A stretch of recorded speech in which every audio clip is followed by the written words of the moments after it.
Hello, YouTube audience. I've been a terrible YouTube mommy because I've neglected you for a very long time, and that's why I'm uploading this almost 2 hour conversation I had with other second generation ex-Moonies back in March. This was a talk we decided to have because at the time, a podcast called Behind the Bastards released two full-length episodes back to back, like a part one and a part two, about the Unification Church. And we wanted to have a place where we could talk about all of the things that never get talked about when the Moonies are brought up in conversation. This 2 hour conversation covers, the basics about how Reverend Moon is not the Messiah, the Unification Church is not a legitimate religion, and we get that out of the way as soon as possible. And then we talk about how it's really not difficult to find an overwhelming amount of evidence that the Unification Church was created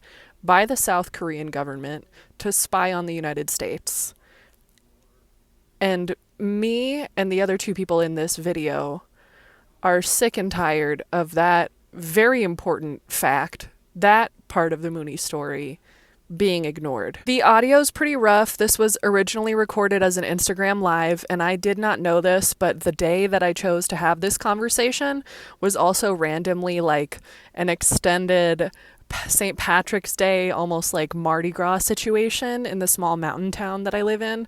Most people out here cannot use the internet or their phone at their house unless they pay several extra $1,000s a month for like satellite Wi-Fi. So it's not that uncommon for people to go to cafes like I did when I tried to record this Instagram live, but it is unusual for someone to try to have a conversation in this cafe this close to St. Patrick's Day. These are my friends Haesung and Alisa. I'm very proud of all the work that they're doing to continue talking about the imperialist aspect of the Unification Church. I'm going to link Haesung and Alisa's information here on the screen and in the box below. They also recently were together on a podcast to talk about how the Unification Church is directly linked to the assassination of Shinzo Abe, the former Prime Minister of Japan. So I hope you find this conversation that we had a while ago helpful, enlightening.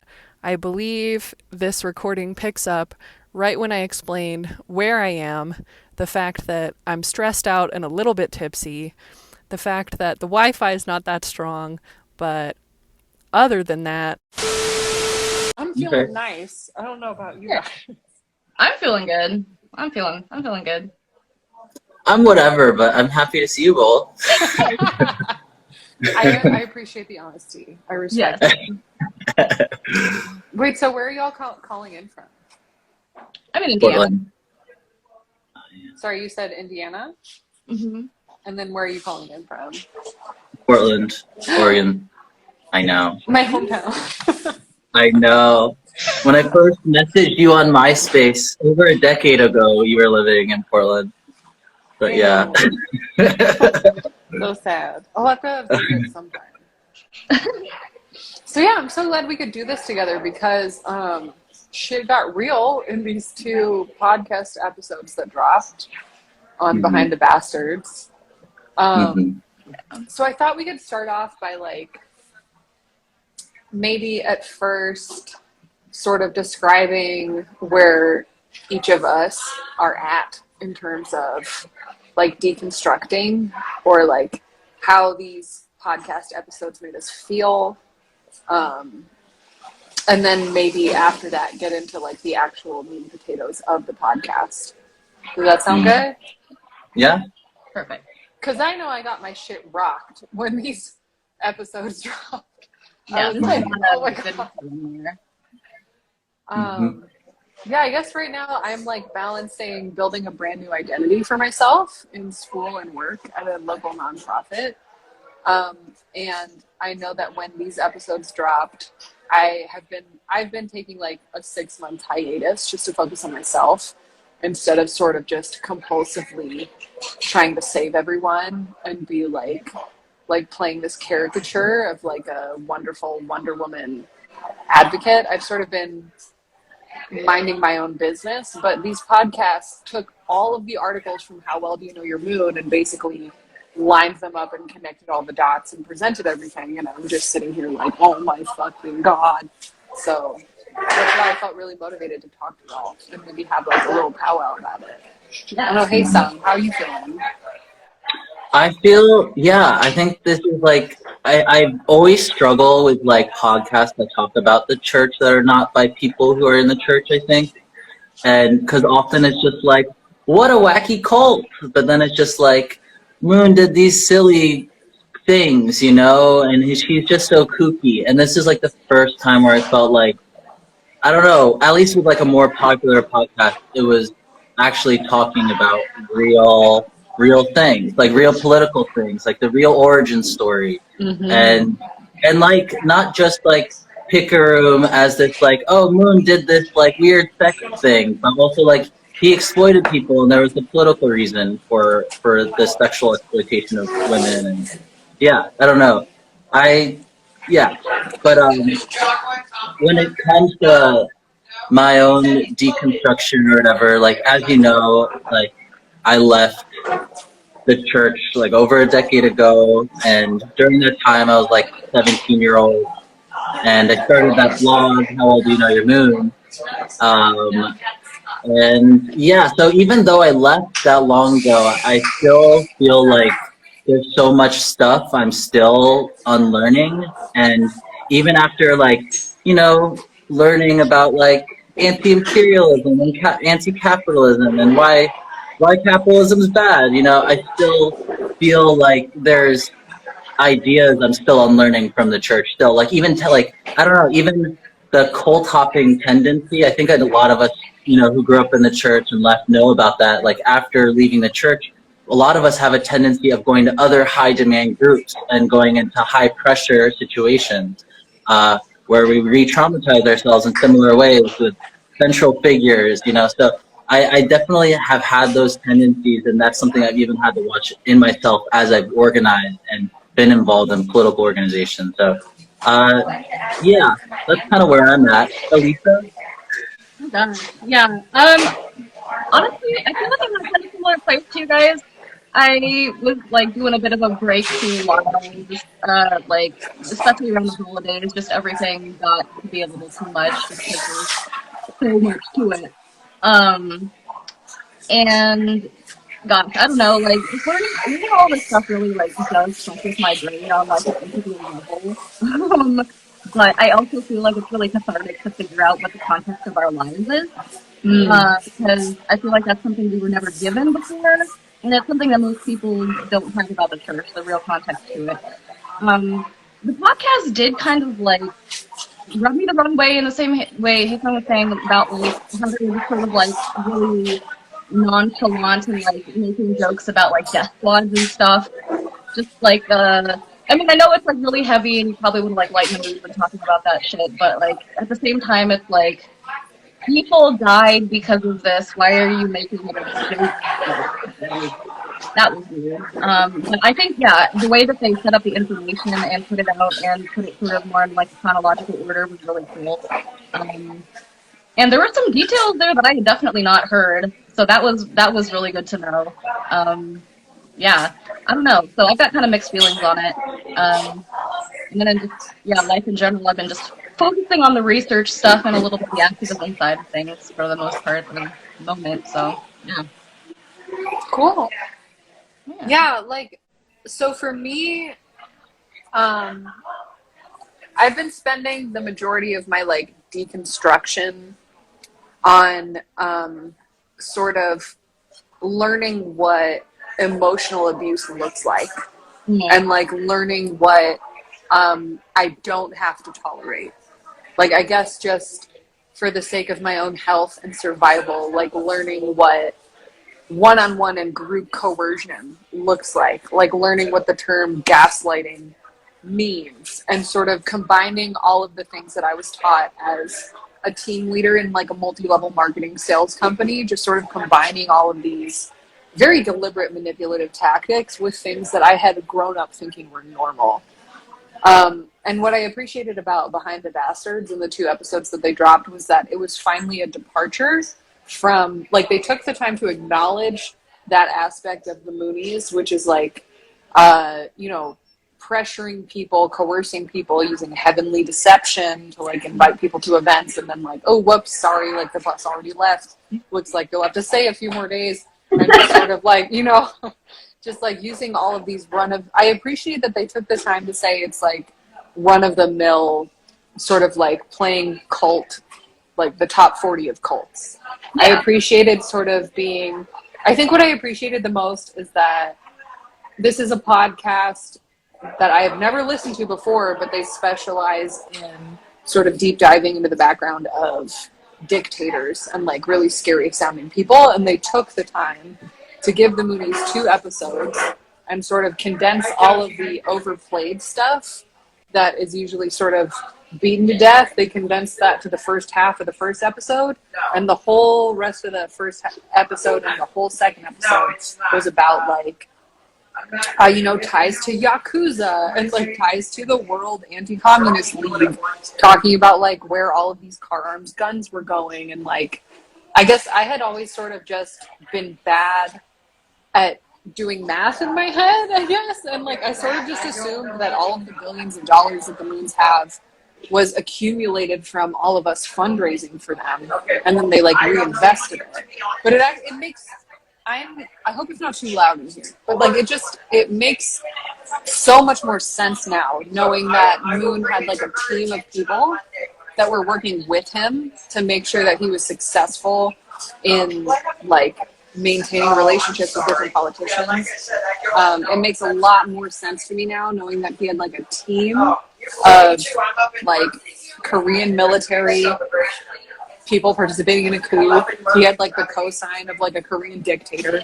He had the funds of one of the wealthiest, most fascist Japanese like Yakuza, and he was working with the Yakuza to turn Japan into this like financial, spiritual underbelly hub, if that makes sense. Like, he was making money off of one of the biggest spiritual scams in Japan. Like, so many things just clicked for me.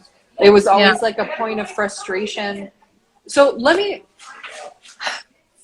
I'm trying to articulate this for like the first time, but like something that always confused me so much, and I sort of like, I feel like it took legitimacy away from our story. It was the fact that like Reverend Moon was clearly so unhinged and like not all the way there, but also somehow magically like amazing at business and like able to make billions of dollars. You know what I mean? It was sort of like, oh, so he couldn't have been that crazy. Like, I guess your parents were just extra gullible. You know what I mean?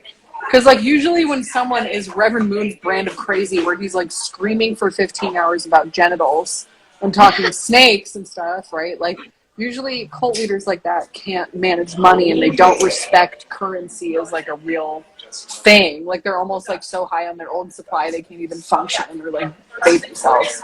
So it was always so confusing that Reverend Moon was also amazing at business miraculously. And I think these podcasts finally did all the research that I didn't have the bandwidth to do myself, and sort of put together that missing piece. Like, oh, okay, so Bogey Pak was making sure that they were delivering information to the dictator of South Korea at the time. And also some of the most intimidating, most wealthy, most fascist members of Yakuza were making money off of us and using us to smuggle money and smuggle guns to like at least 12 different countries. Like, someone else was handling that for him. Like, all of a sudden it just clicks so much. So I don't know. What about you guys? Like, what things did this podcast, or even just the information that you've been researching on your own, like, what things sort of came up for you?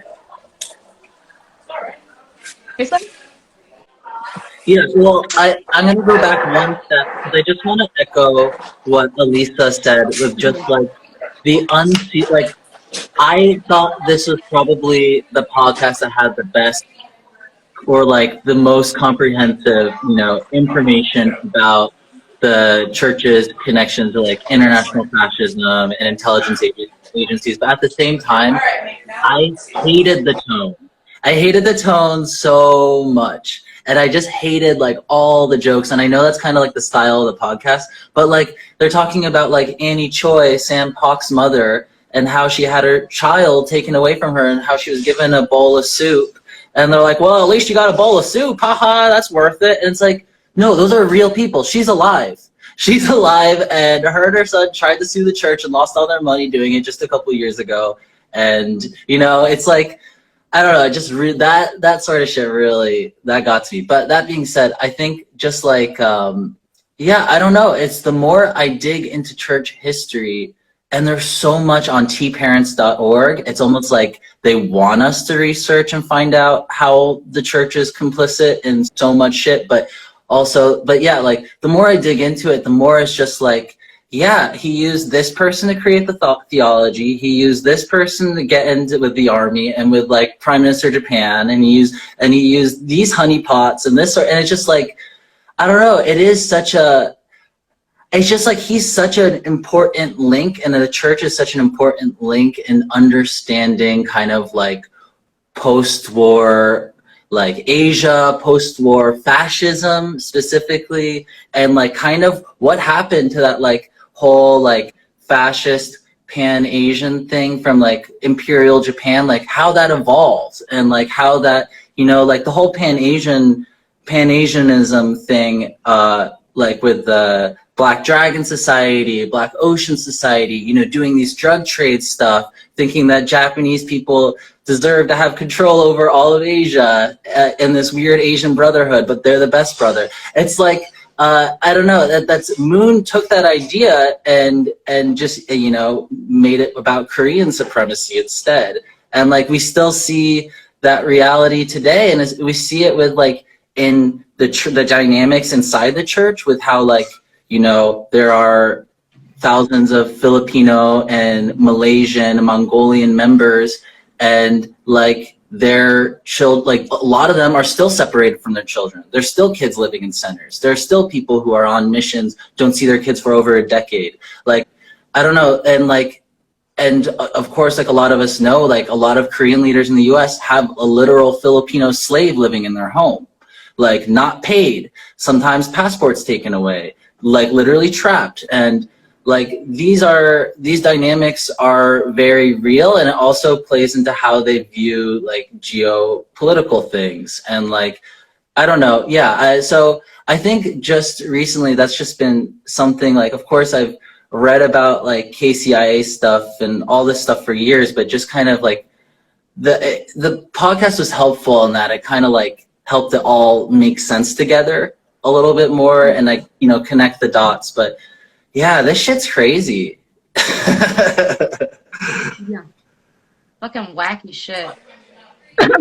Gosh.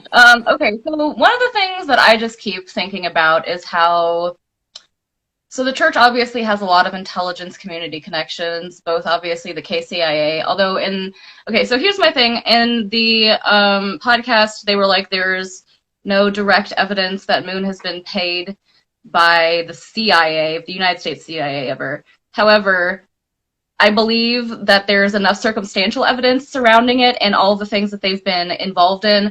Plus, I think I read one place that Tom Ward in somewhere, it was like either Bolivia or Uruguay, somewhere in Central South America, he definitely took money from the CIA, like $3,000 or something like that, which I know is not a large sum, but that being said, it's there. Then, I mean, you think about like the church's involvement in stuff like Iran-Contra, Koreagate.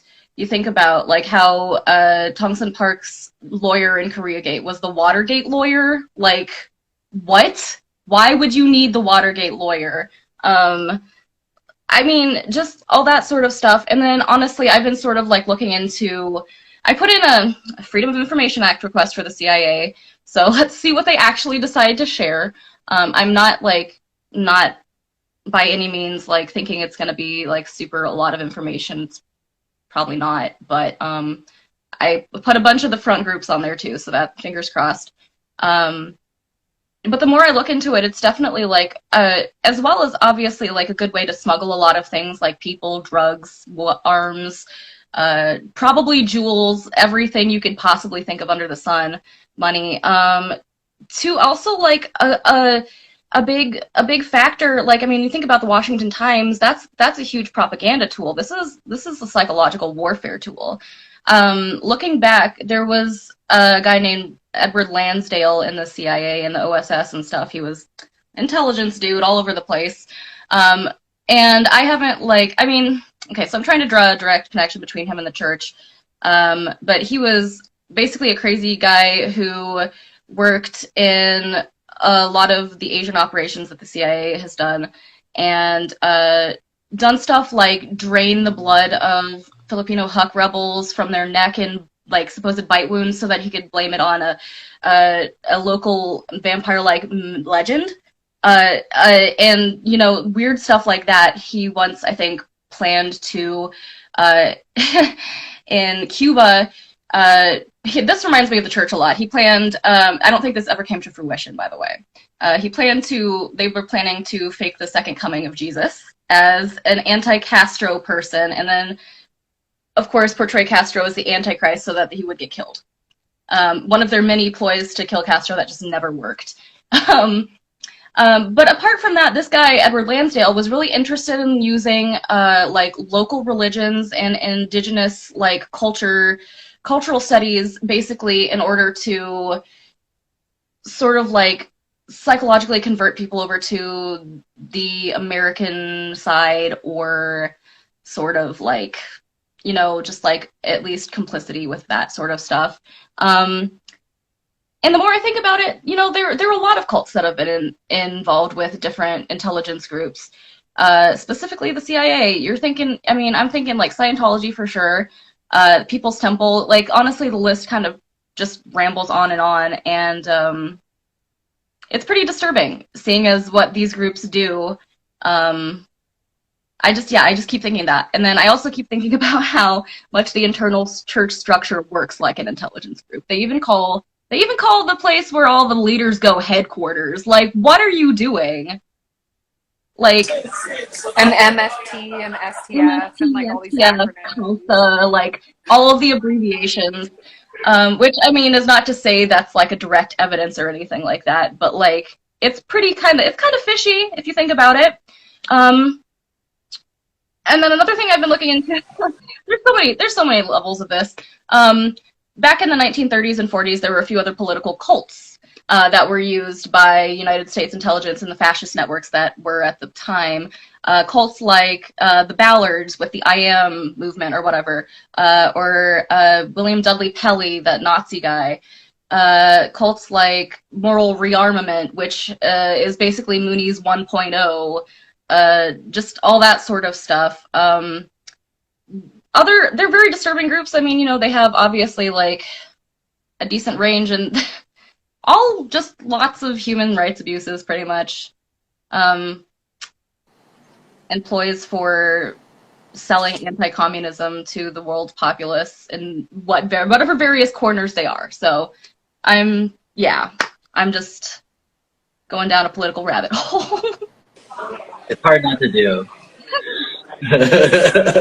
Yeah, and I'm so glad that we're able to do this, because I feel like the tendency is to try to constantly give the Moon family like the benefit of the doubt, or try to play that card about how Unification Church is just as much a legitimate religion as any other religion, and if it's not for you, then that's fine, but don't try to dig deeper into what it is or what they did, you know. And I feel like I'm really grateful that I personally have you guys to talk to about this, but also it's like I would appreciate if in like the whole Ex-Moonie little thing we got going, I'm not by any means saying that every Ex-Moonie knows each other by name or that we're like a cohesive group by any means, but it's like I definitely appreciate us being able to have this conversation finally that's sort of like outside of the realm of the basic, like, right. Is this a healthy religion? Like, yes or no? It's like, well, obviously they were heavily funded and orchestrated by other international governments for a specific bigoted, like, fascist cause. So I appreciate all the work that you guys have been doing into this. I mean, I guess I'm grappling to understand like what this means for us, like a second generation that didn't get to choose to be part of it. Like, do you guys feel any sort of pressure to be overtly anti-fascist or sort of carry this information into your present life? Or what are you guys doing with all of this research? I guess is my question. Yeah.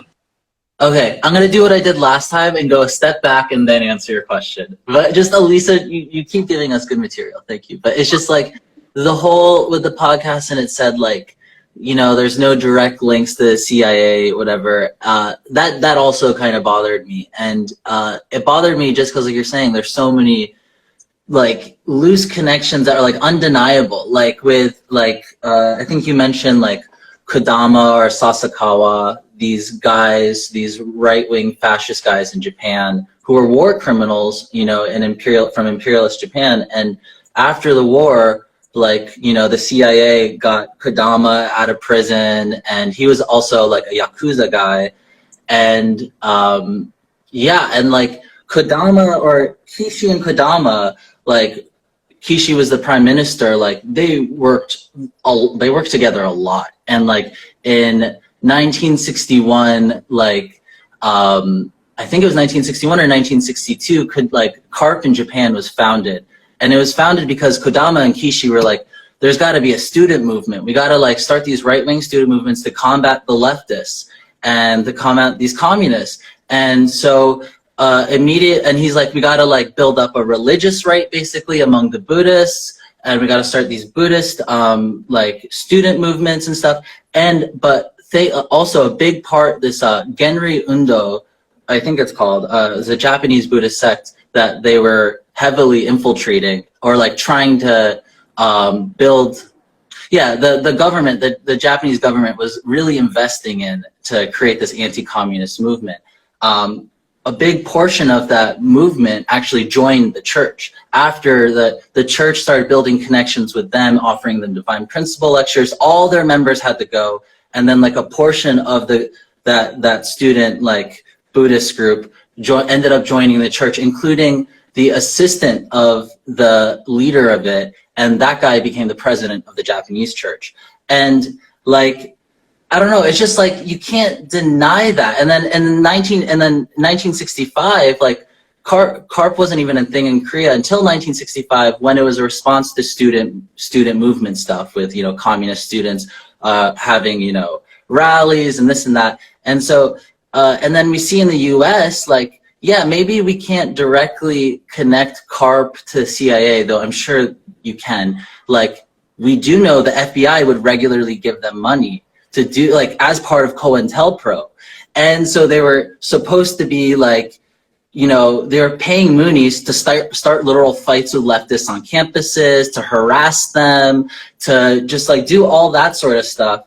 And so, yeah, I don't know, that part I was just like, we know their psychological warfare is here. And I don't know, like, I don't know, but yeah.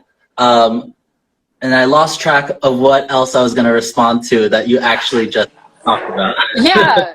So you guys have done a lot more research than me, so I'm happy to let you guys keep dropping facts and names like COINTELPRO and like all these names of people that I already can't remember because yes. But yeah, my question, and I think my questions are always going to come back to like, how do we take all of this research that's from decades ago, and how do we apply it to our lives as like second generation who are surviving and like waking up to all this information, but also trying to build new identities for ourselves? Like, do you feel pressure to be overtly anti-fascist, and what does that mean for you? How do you integrate that into your life? Yeah. Well, I think, oh yeah, I remember, I think it's difficult because I do very much feel like, I don't know, knowingly or not, like in my family played a role in this thing. You know, my parents played a role in this thing, and I feel like I know too much not to do anything, you know?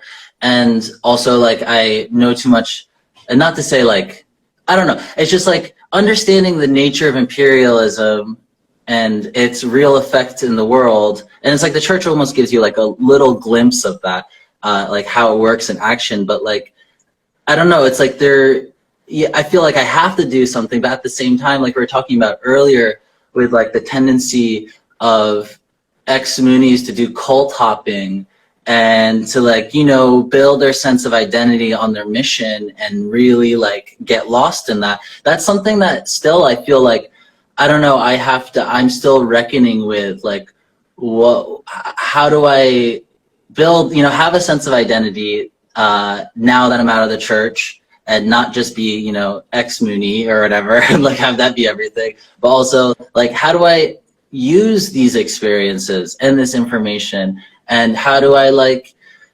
actively organize and do, you know, I don't know, I'm in the Imperial Corps, so it's also like that just being in the US, I feel like not doing anything, the status quo is not good and is complicity. So it's like I have to do something. And so I definitely feel that, and I feel like that's still something I'm trying to figure out, like what does that look like? And for me personally, I'm doing you know, organizing with like the National Democratic Movement, which is National Democratic Movement in the Philippines is a movement, a revolutionary movement that's fighting against feudalism and bureaucrat capitalism and imperialism. And they have like solidarity organizations in the US. And so I've been working with an organization called Portland Organizing for Philippine Solidarity. And that's been really good for me, like as a small role in like combating imperialism and talking to people about it. And yeah, and I mean, like Alisa was talking about, like the CIA has done some crazy shit in the Philippines, like pretending to be vampires. Like that's not, you know, and they're still doing a lot. I mean, and they're still, you know, what's going on in the Philippines under Duterte has everything to do with the US, has everything to do with US imperialism. And I don't know. So that's one thing for me. But Alisa? Okay, so now I'm going to do the jump back a little bit thing. And I just want to quickly point out that Kurama and Sasakawa were both, I think, also pardoned by MacArthur, the guy who let Moon out at Hungnam when he freed the prison and they went in there. And I don't know what the word I'm looking for is. But yeah, when Hungnam evacuated, there we go. When Hungnam was evacuated, it was MacArthur who had freed Moon, and then Moon always was kind of like, I love you so much, MacArthur, from then on. So we've already got that, like, another weird connection there, because that guy was all over that area too. Anyways, sorry, to the anti-fascist point, I guess I don't really feel pressure to be an anti-fascist because that's just who I am at this point. And like, I'm also, you know, trying to figure out ways to apply it in real life. I have been focusing on the moment at doing all this like Moonie activism and trying to just get information and like documents out there and like get this part of like the puzzle figured out. And my goal is to write a book about it once I have more pieces of the information. So I think, you know, information spreading is a big part of activism for sure. And then, you know, in the meantime, I'm just going to try to do more like mutual aid stuff. I'm disabled partly because of the cult, you know. So like, you know, I feel like I don't definitely have the, what's the word? The consistency maybe that other people have in order to do a lot of like more hardcore political organizing, where I would be doing more of that. But also where I live, I feel like some of the groups are not necessarily groups that I want to be involved with. I mean, you know, speaking of like the whole like going into another cult situation, apart from improv, I also tried to join PSL at one point, and I was like, this is way too culty for me. This reminds me way too much of the Moonies. I can't do it. Sorry, what is PSL? Party for Socialism and Liberation. So I'm sorry to those friends who are in PSL who may be watching this. I love you guys individually, but I don't like the political organization. So you're not the first ex-Moonie to get involved with PSL. I'll say that there are some ex-Moonies in PSL, and there are ex-Moonies.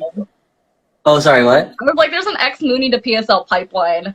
There is, and to be honest, there's ex-Moonies. This is another like Fed-infested cult, but the organization Black Hammer. I don't know if you've ever heard about it. They had their. It started out as this like anti-colonial Black organization, but very over a year politically degraded, and had a campaign called "Fuck Anne Frank," where they talked about how like. Yeah, how she's a colonizer. And Frank is a colonizer. But there is at least, I know, like, there's several second gen who were involved at some point. And I don't know. And that's partially why I kind of, like, feel like we need to talk about this sort of stuff, because it's like, once you find out imperialism is bad, you want to organize, you know, and you want to do something about it. And so, and if you're, you know, I don't know, especially for people who grew up in our church, I get worried that they're just going to join, you know, the first thing that says imperialism is bad and fascism is bad.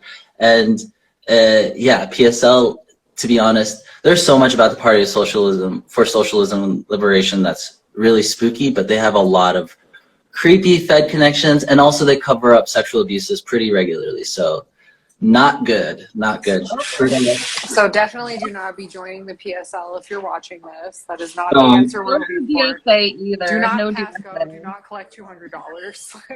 Yeah, yeah. Really? Lots Yeah. of work to do. I feel like, so here's my deal, right? I started breaking away from the Moon family and the bureaucracy when I was about 18 years old. And I was able to do that because I joined like a multi-level marketing-ish sort of like high control sales company. It felt so, huh?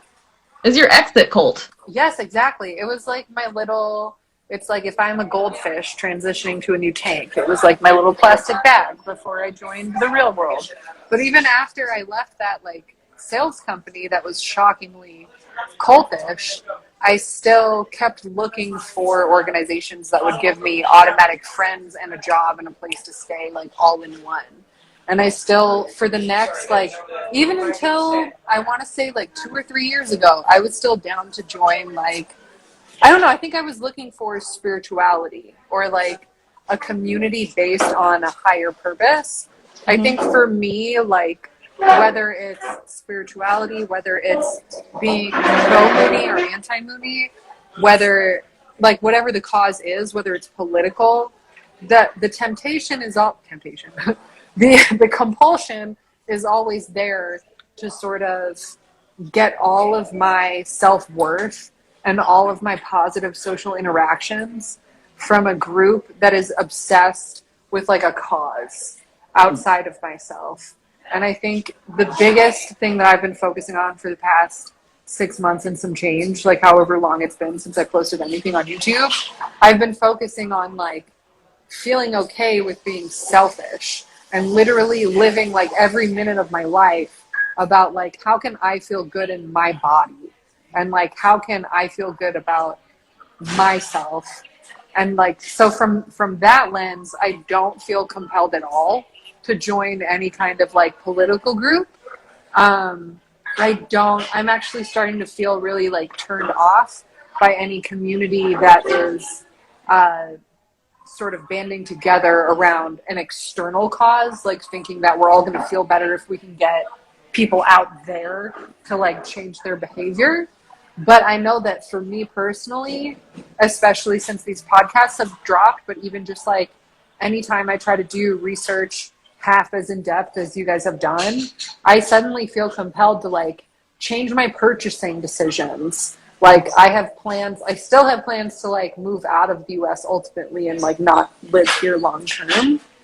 But I feel like this whole fascism part of the equation has helped me feel more connected to like the common humanity outside of the Moonies. Does that make sense?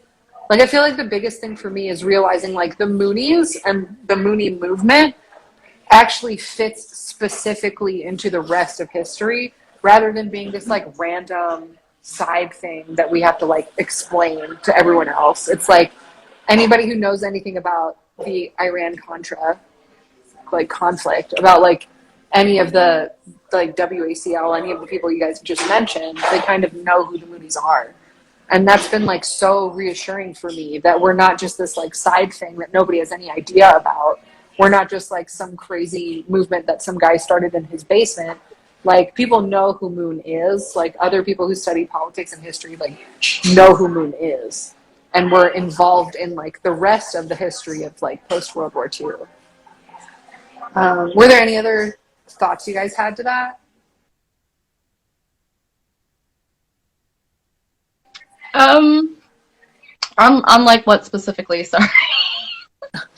Like, I guess my like larger question is, was any of the information like in these podcasts revealing to you? Do you feel like you already knew everything that was in these episodes? Has anything changed for you since these episodes have dropped? Yeah, for me, I feel like I've been doing the blog thing for a bit, and so I've been thinking through some of these things for a bit, and I feel like I knew a lot of like the facts, but I haven't seen them together in this way, and so that was really like helpful, enlightening. But I do wish that there was more. I don't know. I wish there was more about what Moon's connections to international fashion. Like, I wish there were more names. Like, I don't know. There's just so much. Like, they're just like he even said, one of the guys, Christopher Wong, was just like, I couldn't find any connections to Pinochet.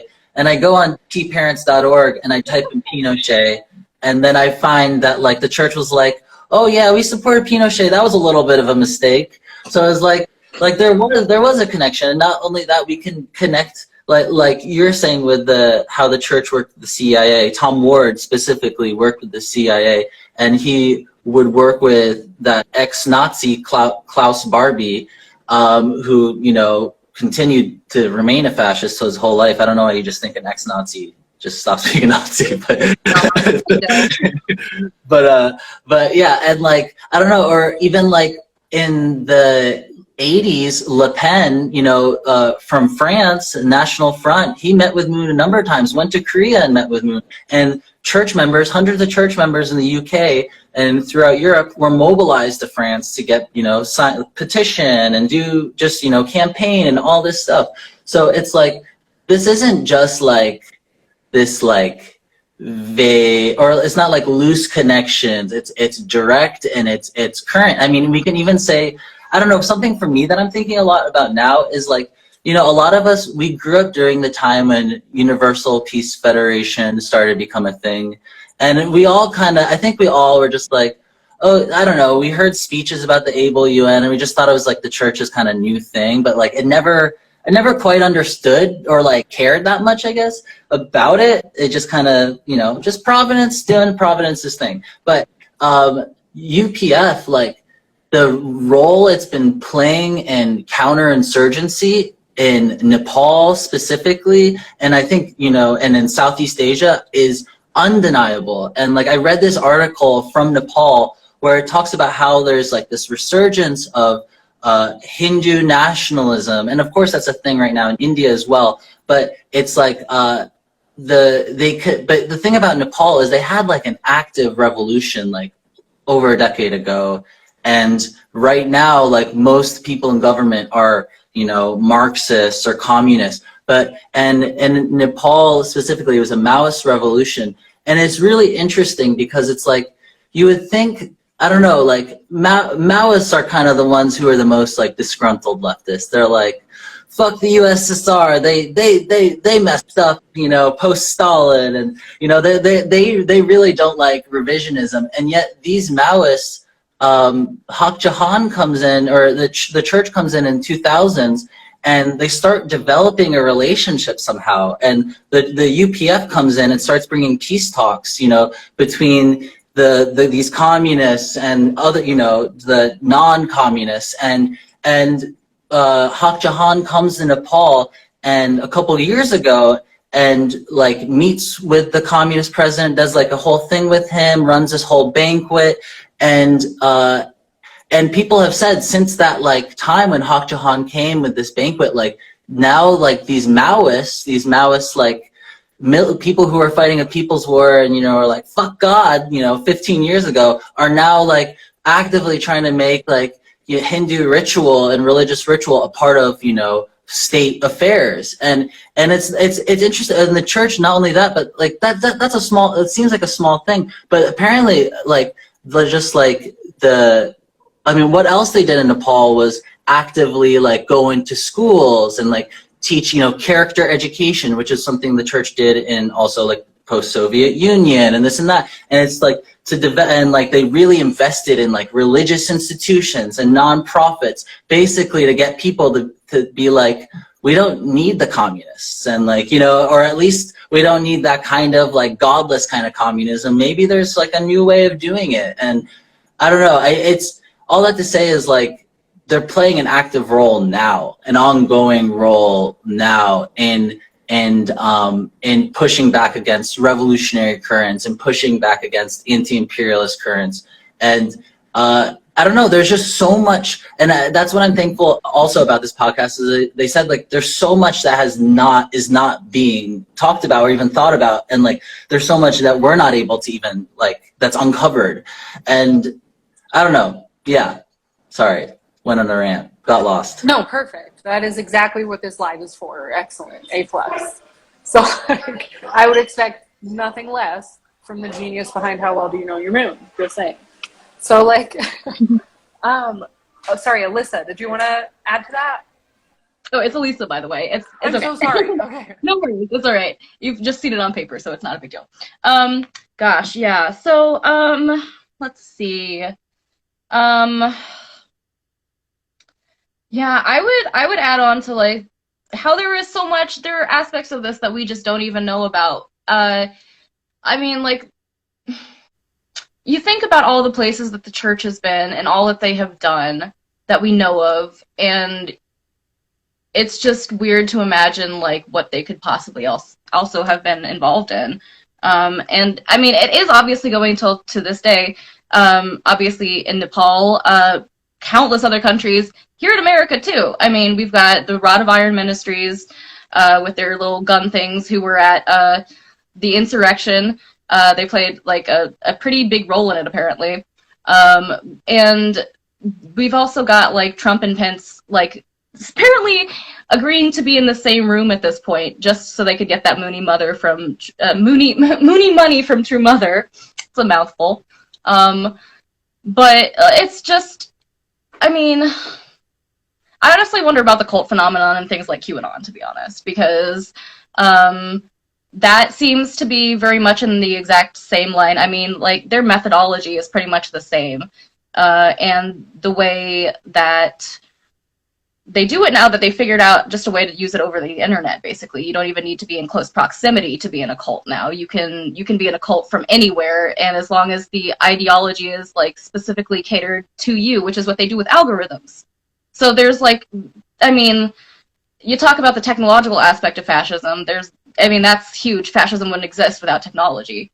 And I just wonder in what ways that also, you know, the church benefits from that because of all of our media stuff, all of our propaganda outlets. In what ways, you know, like in what ways is it still continuing to spread strife? And there are many ways, I think, you know. Yeah.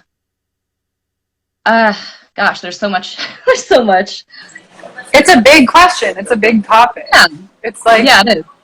I appreciate all three of us getting together to like try to put our heads together on this, because it's so what I'm getting is like, here's what's interesting. I feel like I did not know until I started speaking out on the internet how isolated I was in the Northwest. I did not realize how much of a rift there was in the experience of Moonies from the East Coast to the West Coast, even within the United States, let alone like Moonies in different countries. And I think so what what I experienced when I heard these 2 podcast episodes from Behind the Bastards drop was like, I don't know, I was appreciative that people who were not Moonies put the effort in and seemed to do their due diligence and were double checking themselves and like including all of their references. And I guess maybe because my standards are so low and I'm so used to people putting us in the same like true crime bullshit like podcast episodes, like, did you hear about that guy who ate his dog and then ate his girlfriend, and like, you know, like just things that have that fucking nothing to do with the Moonies, but it's just like the shock factor. I appreciated that, like, for once somebody was like, the Moonies are so much worse than you could possibly imagine, and like included all of the political details. But what I'm hearing from you guys is that even with the title, the Moonies are so much worse than you could possibly imagine, they didn't take it far enough. And there was a lot of low-hanging fruit that they could have included, but they're so fucking timid to even acknowledge that an organization could be that corrupt that they didn't want to go that far. Like, even this much that seems to be not intense enough for you guys who have been researching this for a while, like, they didn't. It's even worse than you could possibly imagine. Like, and then some. And like, I guess, like, my focus, I tend, just with like I've seen, for me, I think I started to major in anthropology and wanted to start talking about this because for me, the most jarring thing about being in this cult, in this movement, was like literally physically seeing my own parents or other people alternate between realities in their heads and like seeing that happen in their face. Like, literally, I don't know, just like my dad having these moments where one minute he's able to have like a rational linear conversation that makes sense to people who are not in the Moonies, and then something triggers him or something goes off, and then like all of a sudden he's a different person and none of the rules of logic or rationale apply. And I think even as a child I was just like, excuse me, like, what is going on? And just like in high school, whenever I could get my hands on like a psychology book or a philosophy book, like, I couldn't get enough of it because I wanted to figure out what was wrong with all of these first-gen parents, especially mine. So I personally am more fixated on what happens within an individual's body when they join an extremist group, whether that's extreme fascism or extreme communism. Because to be honest with you, even though I think all 3 of us are like extremely left-wing to the point where neoliberals are annoying and like useless, like, there are still communists and anarchists who are like extreme, and I've met some of them, and they've also been trafficked to sell newspapers for no money that are like pro-communist. Like Yanya Lalik, I've taken many classes with her because she runs group therapy sessions for cult survivors now from her organization Take Back Your Life, and she was in a communist cult. She was in a very abusive, very left-wing Maoist cult. So for me, I'm more concerned about extremism in any form that becomes a high control group. But I appreciate being able to be here with you guys and talk about like what fascism actually means, why this is bad, like why this is important to all of us. It's just, it's like, it's so many aspects of being a human to try to consider at once, like individual mental health plus like groupthink, all that stuff. Did you want to say something, Lisa?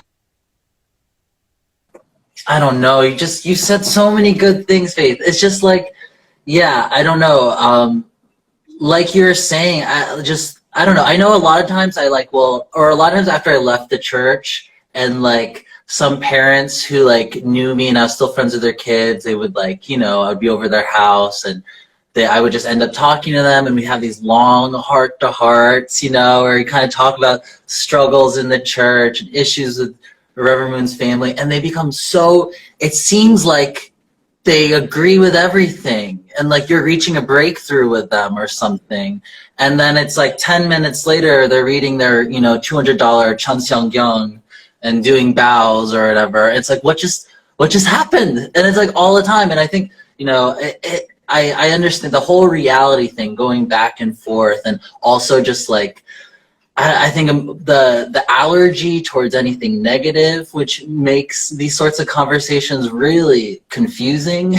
like, are you listening to me? Are you processing this? Or I don't know. And I think a lot of ex-Moonies still have that allergy. To be honest, I think that's like a symptom that takes a lot of unlearning. A lot of people who aren't involved just kind of think ex-Moonies who speak out are kind of just being like attention seekers, or I don't know. And it's like they're just like unable to really process the fact that we grew up in a literal fascist cult. Like that was created by KCIA operatives and imperial collaborators, so Japanese collaborators. So yeah, what else did you say? Oh, I lost it, but more will come. Yeah, sometimes I just think about this stuff and it's like literally just like farcically bad. Like how could this possibly exist? It seems like, I mean, like literally like looking into this stuff, it's just like this should be a spy novel. This shouldn't be real life. None of this should be real. This is ridiculous. And when you're talking about that, I mean, like I'm thinking about like, you know, that psychological and sociological aspect to being in a cult and how they really legitimately like build realities for people, and it's creepy to think about that because I mean obviously reality is something that's very subjective for everybody, but it's just literally just like math mind control. Like I mean I know they say like mind control, brainwashing, whatever like that. There are a lot of misconceptions in that area with what that really is. But at the end of the day, it is trying to, I mean, like what the Moonies and other groups like them are trying to do is program people's minds in a different way for whatever ends, you know, and those ends would be like definitely anti-communist, just generally. And the thing about the church that I always thought was really weird was how they were very Christian. They're non-denominational Christian, yet they're also like interfaith, which is kind of like, I mean, it's just one of those things where the church just says things and they mean nothing, really. Like they say with world peace, what they mean world peace, they really mean just like peace under the fascist moon system. Like that's all they mean. They want people to just like comply with that. But yeah, so I mean, I've been looking into the sociological side of it too, and I think a lot of it is really just like weird to think about, like created realities and engineered realities and how that even happens. You know, like how do we get to the point where people are just like, oh, those people are so wrong about what they're doing or what they're thinking or believing or acting, that we're literally going to go in and we're going to manipulate their mind to the point that they are a different person. You know, like that is disturbing. So obviously, like, there's all this, like, they're horrible. I mean, you talk about the death squads and stuff, and it's like, obviously the church has had, like, an incredible life toll. Lots of people have died because of the Moonies. But those who are alive and who have lived through being part of the Moonies are often just scarred from it because we have to live through all of this weird abuse that is part of that engineered system of reality that they want us to buy into. And it's, yeah, it's really creepy. This goes in with this, and back to the Edward Lansdale. He sort of had this belief that, like, even if it wasn't, like, necessarily Christianity, any religious sentiment was, like, the enemy of communism, basically, so they want to, like, encourage people to be religious in any way whatsoever. And then I also found this document from, I forget when it was from, like, the 20s or 30s or 40s or something like that, and they had this conference where they were basically, like, in America, we want people to be more religious, so we're just going to, like, both propagandize them and just, like, push all these religious groups on them, basically. And I can definitely find you guys the link for that. I've got it somewhere, but it's a weird document to read because they have, like, a list of the steps that they're going to take to do all this. And it's pretty disturbing once you think of it, because, I mean, like, religion and spirituality is something that is, I think, very inherently supposed to be very personal. I don't think anybody else is supposed to be able to, like, dictate what you believe or how you worship or what you practice in that general area. I think doing that is like a huge form of manipulation. And this is just that in essence on a mass scale. Yeah, definitely. And I appreciate in the podcast they quoted Bohi Pak where he's like, this is all about ideology. This is all about people's thoughts. This is a war over how people think. Yeah. And something that like, I know like the CIA in the 40s and 50s, or in the 50s, OSS in the 40s or 30s, they recognized like that there's something, they called it brainwashing, what was happening in communist China. And they're like, you know, these communists in China, they keep, these bad things keep happening, and yet more people keep joining them, and they keep, like, they're really, like, able to be, like, I don't know, they really believe in this thing, you know? And they thought it was because, you know, they have, like, cultural groups. Are you back? Oh. Sorry about that. No, I think it was just the fact that we've been here for an hour. Instagram was just like, cut it off now. Oh, that's amazing. Okay, but continue. No, all I was gonna say is that like, yeah, the CIA took note of just like, yeah, the Chinese communists, they created these newspapers and these cultural troops, theater groups, like they had, and like people, you can get involved with like, you know, a local peasant committee, and like there's just so many ways that people can get involved and think about communism and apply it to their life, you know. And so the CIA was like, well, how can we kind of take that technology, you know, and like how can we, and so like entertainment stuff and like, you know, newspapers, that sort of thing, they're like, we need to do some more of that sort of thing. And like even, you know, I mean, you can see it in any Marvel piece of crap movie there is with this imperialist propaganda, but it's just like, you know, that sort of thing. But all that to say is that like the church really was focused on how to like take over all aspects of thought and all the ways one could think. And I don't know, and I just think about like knowing the kind of history of the church, it helps you kind of realize the political ambitions and motivations that form how we think. And there's just a lot there that we need to like interrogate and understand deeper. And I don't know, I just have been thinking a lot about like how this isn't just like, this is our history. This is like our family stories.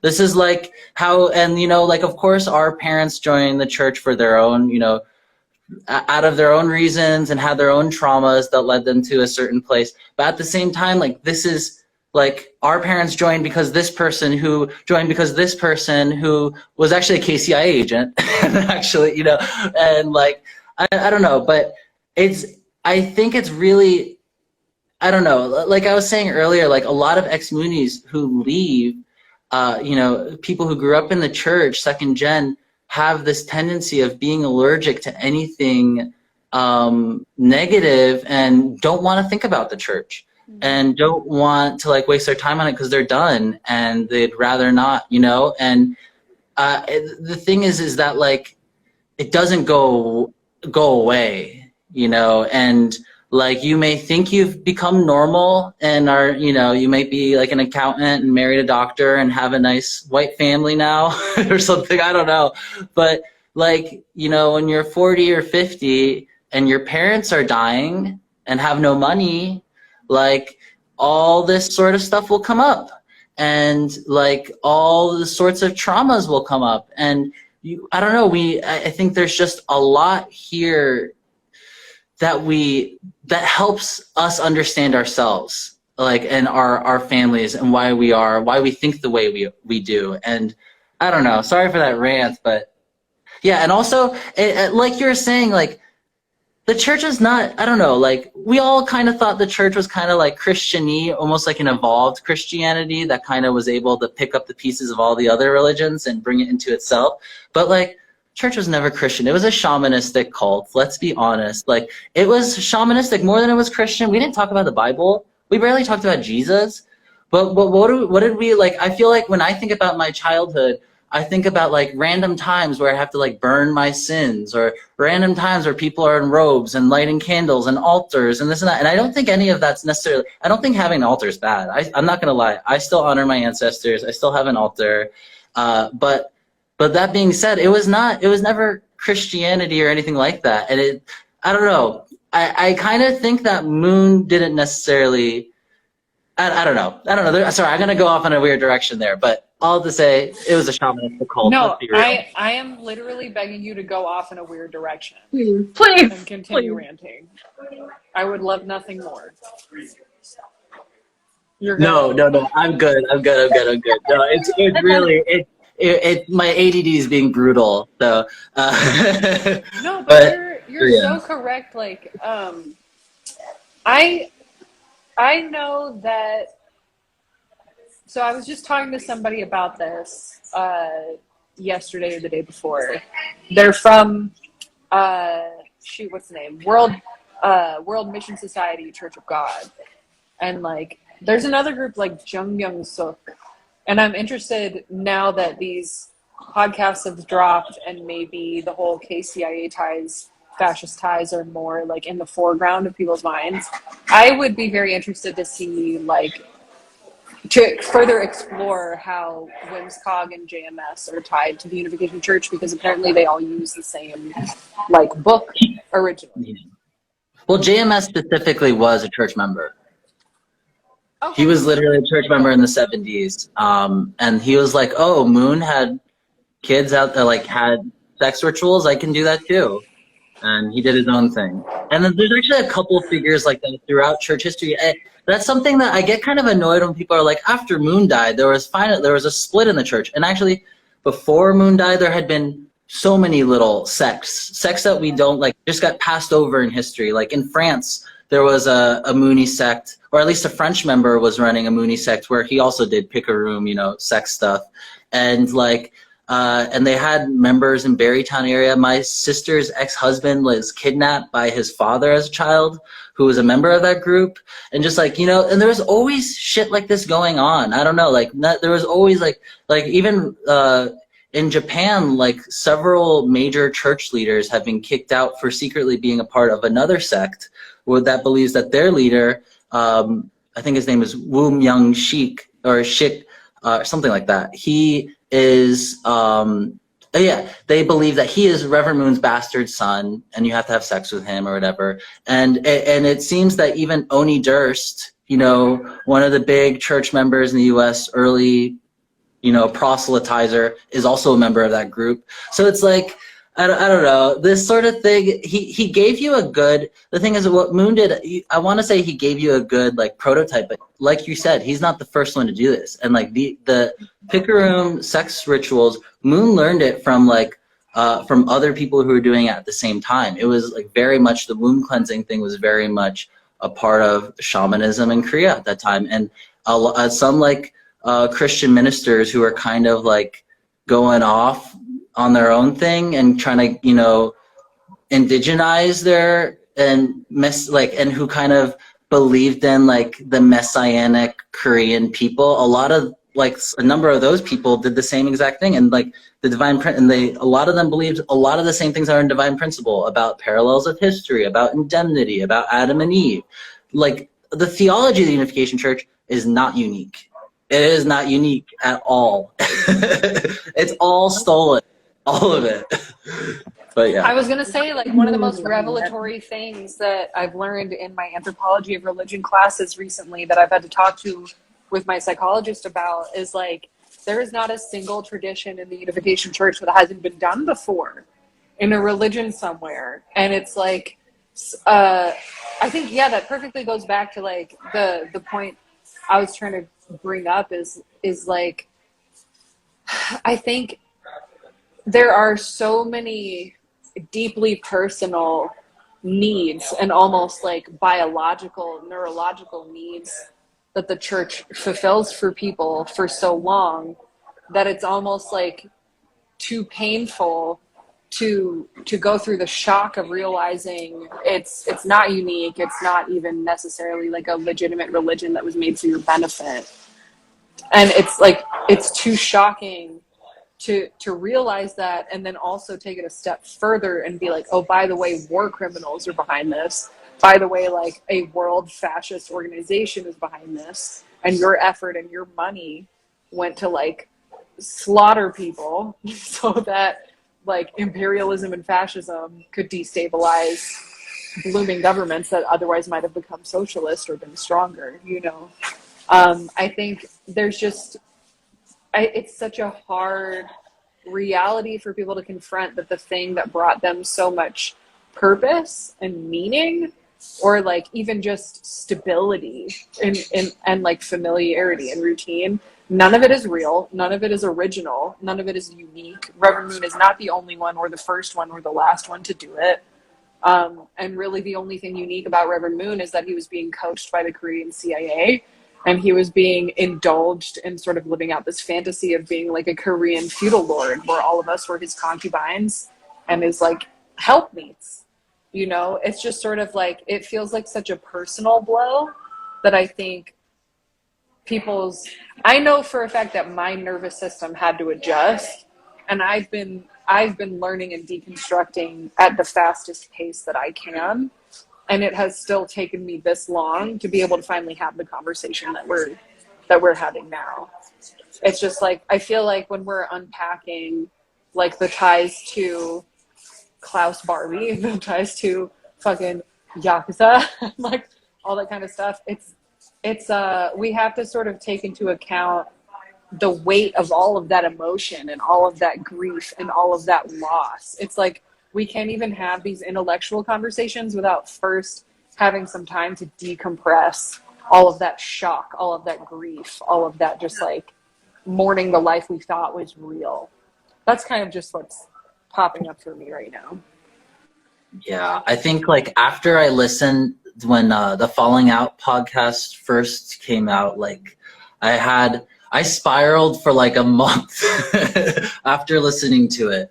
And I'm not gonna lie, even this podcast, I did spiral a bit. So that's like very real. I don't know. It's like there is in Born Under the Moon, like that Facebook group for Second Gen, someone recently asked like, did anyone have any good memories? And like, it's such an annoying question, but at the same time, like there is something, I don't know. I do, my warmest memories as a child are at Belvedere, you know, like where, you know, there's hundreds of people, families, Korean food, Japanese food, my mom, like, being giggly with little Japanese ladies, and like, I don't know, that's like my warmest memories. And to think like, oh, that was probably all funded by, you know, drug trade and who the fuck knows.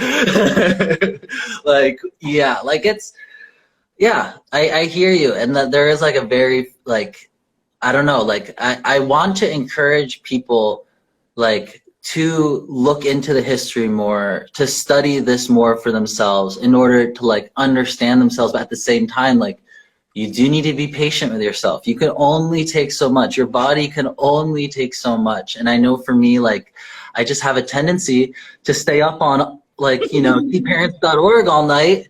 And, you know, I'm on Tumblr and this and that. And I'm just like, and then for a week, I'm like crying and screaming and I don't know why. So yeah. I definitely hear you on that. Yeah, same. I know, gosh, okay, so like when I sort of like found out about like the intelligence community connection, that just really threw me for a loop for about like 2 months. Like, yeah, it was just like, oh my God, I moved out of my parents' house suddenly. I went and got like a roommate, and then I was just like depressed the whole time, and it was just like terrible. And like my roommate was wonderful, but I was just like not in a place where I was able to like keep up with anything, and my brain was just like whacked out completely. And then also when I sent in my FOIA request to the CIA, after that it was like something similar, but like a little more benevolent, but it was more like, mania, here's some mania. And I was just like, okay, I don't know what to do with myself now. I just have to go research more, I guess. So yeah, I mean, definitely the stuff just like, even if I don't want it to, it definitely like tweaks with my brain in ways that I can't even really like understand completely.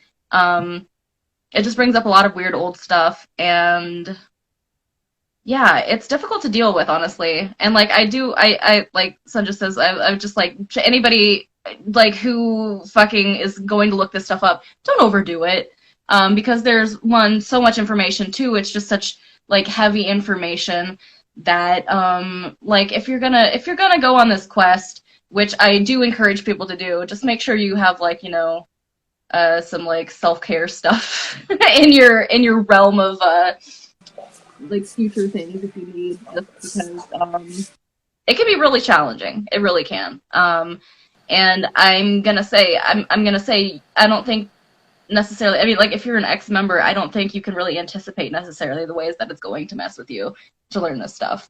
Just because of the way psychology works. I mean, there's just, like, so much hidden in our psyche that, like, it will come out, and who's to say how, really? Yeah, that is very, I feel like when I learn more about church history stuff, like, memories, I'm like, oh, that was for that? Yeah. Like, I don't know, like, I remember a couple of years ago, I was reading about, like, the church in Paraguay, and, like, of course, the church owns this land on the Pantanal that's, like, bordering Brazil and Bolivia, and they have this land, this huge amount of land there, and it's called Leda, Puerto Leda, and, like, when I was a kid, like, my father did a bunch of projects with ROIS. He was the director of ROIS, Religious Youth Service. So there was a bunch of projects down there. We go to Leda, we go to the areas nearby and like villages and build schools and stuff. And Leda itself is this, there's like a mansion for Moon. There's like, they have like amazing facilities, to be honest. It's like beautiful in the middle of a jungle, and it has, you know, there's like 20 Japanese missionaries who haven't seen their families in like a decade or like, you know, longer, literally.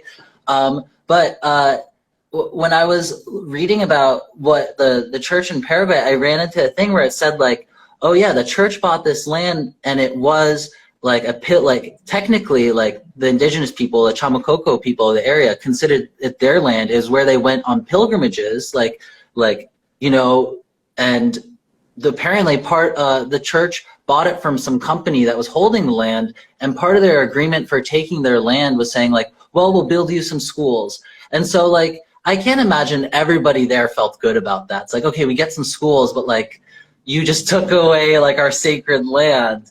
And it's like, I don't know, it's like, yeah, like even, I don't know, I have fond memories of going to Paraguay, of building schools, of like, you know, meeting missionaries and all that. But even that was a violent colonial project. I don't know, sorry. Yeah. No, it's so true. It's like all of this really requires a lot of self-care, a lot of sort of like taking things one step at a time and seeing how your body reacts, seeing how your psyche reacts. And I'm also realizing like, even just listening to podcast episodes that show that leadership was complicit in other things, I find myself feeling guilty. I find myself feeling complicit. And like every new piece of information that I hear, I sort of default back to that sort of like hive mind mentality, almost like, well, if it happened to you and if this person was involved, then I was involved. Almost feeling like I'm still trauma bonded, like I'm still connected, like I have no existence outside of this group almost, like without realizing it. And I think that's something that we can unlearn. I think it's something that I've already started practicing unlearning, is that I, Faith, am a unique Irish, German, American individual who has a family outside of the Moonies, even if I haven't been allowed to get to know them and have been told misinformation about them by my like very indoctrinated parents. I think it's important to like have self-compassion and have self-forgiveness when we're learning all of this information, because it can feel very intense. It can be really easy to like blame ourselves for having fun at these workshops and blame ourselves for having fun at times, like participating in these human trafficking programs, STF, MFT, OLT, NGA, like whatever you want to call it. It's like, it's a lot of mixed emotions, and it directly reminds me of like people who blame themselves for almost enjoying being sexually abused at the time, or like having a physical reaction to non-consensual touch. It's like the same sort of very contradictory, self-imploding sort of catch-22 ugly nuance that like you don't ever want to have to confront. So definitely self-care has been clutch. Self-care has been what my whole life has been about until, I don't know, a few days ago. And now I'm like, okay, I need to get back in the game. I need to like talk some shit. Let's talk this out. Yeah. Definitely something you gotta pace yourself with. Like, whatever you're comfortable, like, whatever amount you're comfortable taking on, it's like all about like figuring out that pace and making sure you keep up with the self-care. Otherwise, it just gets to be like overwhelming sometimes for sure. Yeah. Yes. And I think like, I don't know, I think all of us have a tendency of not listening to our bodies. Yeah, and you don't know how. It's really taught. Yeah, because what we were taught was mind body unity, which means like if your body doesn't feel good, you're spiritually bad. I think about this a lot is like, I don't know, if you're in a room of Moonies, you're in a room of so many people who have been. I don't think I have any excuse this time. I think that was my Wi-Fi connection. I'm not even lie. We might have to wrap it up. Yeah. All right. Well, anything else? Sorry, that like awkward conversation color with the Wi-Fi. No. I think, I don't know. Sorry, who was talking last when we got cut? I was, but don't worry. I was just saying we're all traumatized. Cool. Yeah. I guess so. In terms of like the conversation and like the continued activity for us as like outspoken ex-members, I guess just to wrap up, like, what do you hope to see more talk about? Like, what do you hope to see more of in the conversation? Do you feel like we're able to talk more freely now that an outsider podcast has dropped this information? Like, I don't know. Where do you want the conversation to go from here? Because I have some ideas, but I'm interested in hearing it all. I definitely like where the conversation is going currently. I think it's going in a good direction. I think a lot more people are starting to be more aware of, like, you know, the political and fascist context of everything that we went through. What I really want to see is, us all working together to try and sort of like piece together what exactly happened. Because I mean, I feel like we all have little bits and pieces of the puzzle. From stuff, we've heard from our families or that we've seen or experienced ourselves, and everything like that. If like, I don't know, I'm just hoping we can like figure out exactly what happened, and then also, I'm hoping that we can get some sort of justice in some sort of way. What kind of way? I mean, that's kind of open at the moment, but anything, literally any kind of justice would be nice. True facts. That's very true. Sorry, did we lose Haesung? I'm here. Okay, for some reason, like, you're paused on my screen. Go ahead, Haesung. No, I'm here. Oh, no, I was just, I don't know, like, what next steps. I think always on my mind, though I never know how possible it is, though, is a class action lawsuit. Yeah. That would be, with them. Our parents were promised retirement. Our parents were promised a lot financially, like, and of course that's not happening for anybody. And so that would be great. In the meantime, well, like, 75% of Japanese second generation don't go to college because their family can't afford it. And like, so I think about that a lot. And I think about like, second generation in the Philippines or in Thailand or all these other places where like, they're still going through like second gen were going through in the 80s, like parents being trafficked and that sort of thing. So I don't know, like I would love for more advocacy on their behalf and more advocacy on the behalf of like Moonies in the third world, Moonies in colonized world, in oppressed nations, just because I think that like a lot of us know kind of vague, like we've seen these like, I don't, we've met Mongolian STF members or met, Russian members who are like stopping at the center for a few days, or Filipino unpaid workers living with, Korean leaders. We've seen, like, we know that their realities are bad, but like it does still hasn't been explored, or their stories haven't really been put out there much.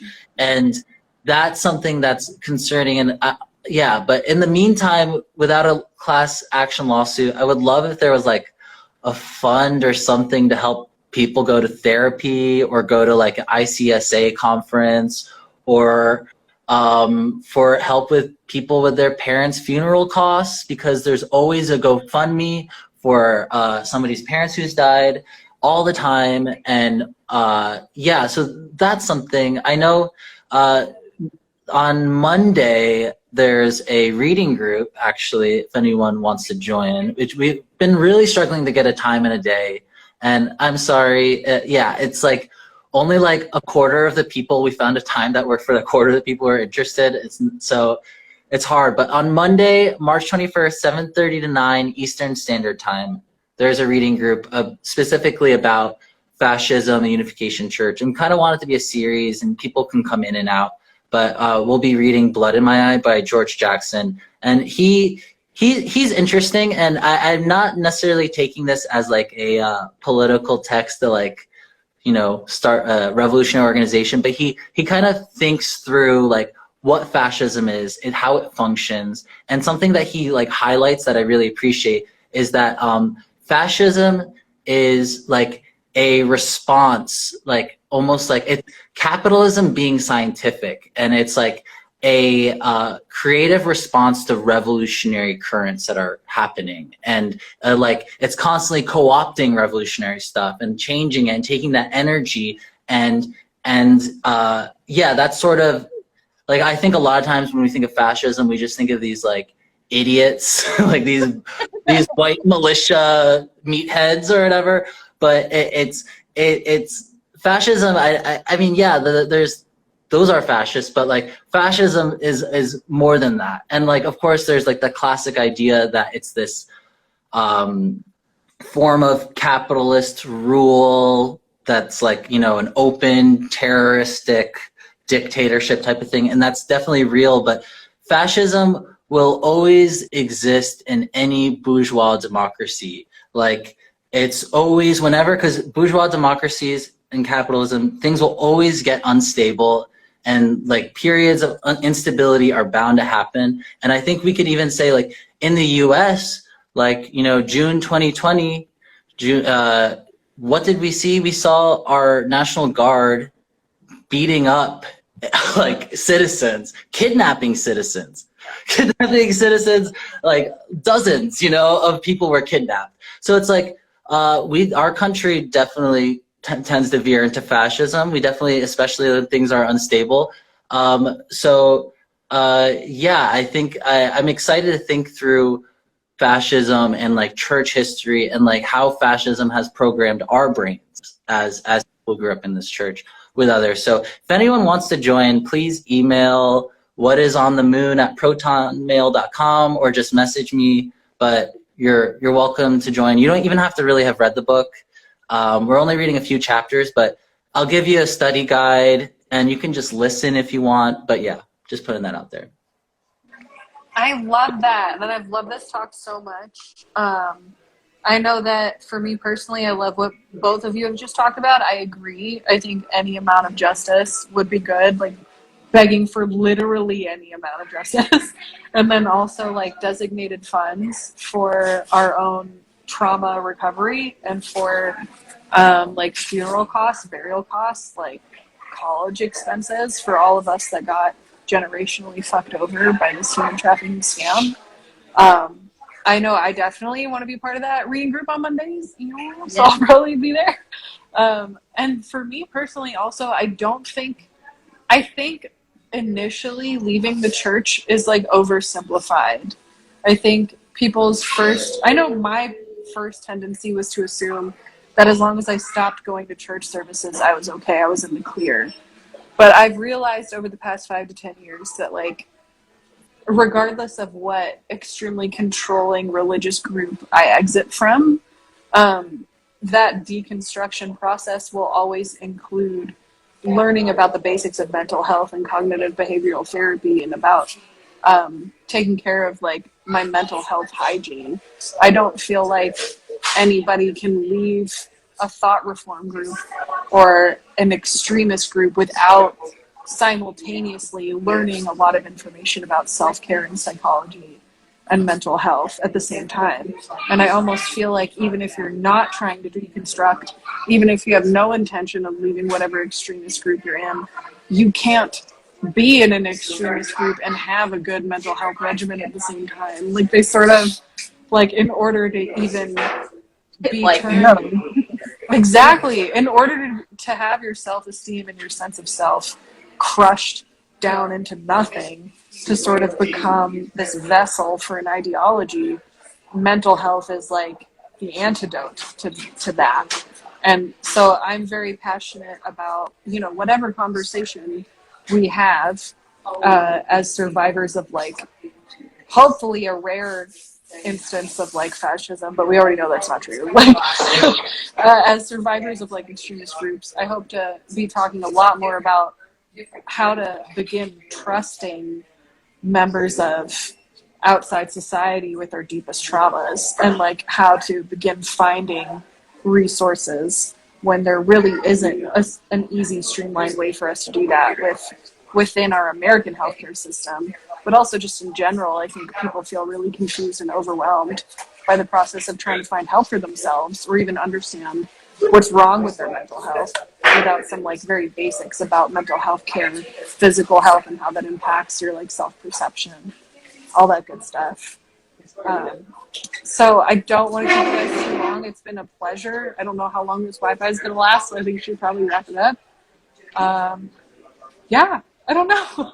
I would say like we should do this again, but I'm just like, I can't promise that. I have no fucking idea like what my mental health is going to be like in the next couple of days. But it's been super real. You want to do one like sort of short notice, I'd be totally down to do that. Same. Yeah. Always. Great. Always. Perfect. Well, I'm always in a mental health crisis, so Yeah, don't worry about me. My little constant life. I feel that super hard. Well, thanks so much, guys, and thanks for everybody who joined us today. We didn't have all that many questions, and I think the questions that we did, I was able to answer just like in the chat real quick. Kaylee Wood says, thanks y'all for speaking on this. Thank you. Thanks everybody for holding this space. Yeah. And we will see you when we see you. Definitely.